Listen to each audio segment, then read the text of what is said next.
I'm Alan Letterman, founder of International Legal Recovery. Sometimes if a debtor is really experienced and you say, well, we're going to have our law firm file a lawsuit against you, he knows that on an average it's going to take at least a year to get into court. Imagine in Kentucky or Ohio where the statute of limitations is 15 years, how many cases there are and how long it's going to take for his case to get into court. So he's going to play that.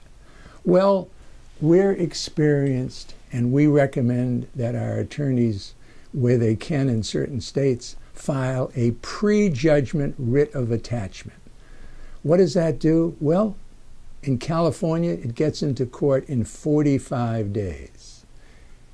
In Alaska, it gets into court in 14 days. And in court, there's no testimony, only papers are given.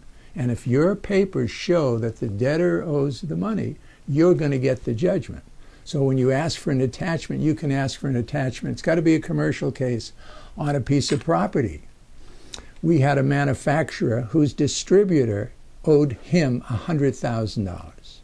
The bank recommended us. We attempted to speak to the debtor, and the debtor wouldn't take our phone call. So we did a pre-judgment writ of attachment. The debtor immediately came forward against their house. We checked the house out. We found out the equity. It was in a state where the judgment against the debtor would immediately go against the house, and we could even do a foreclosure. So the debtor got in touch with us, and we settled the case for a very substantial amount of money. The client is still in business.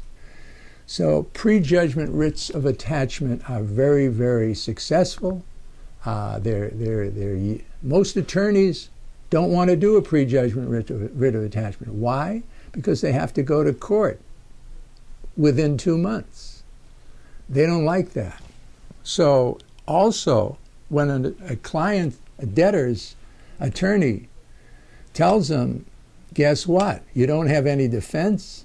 They're going to show the papers. They're going to get a judgment. Let's settle. So it brings the case to a closure very fast.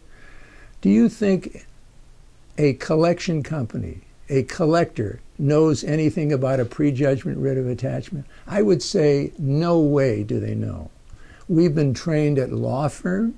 We've done collections for law firms before we started International Legal Recovery. So we and our collectors know about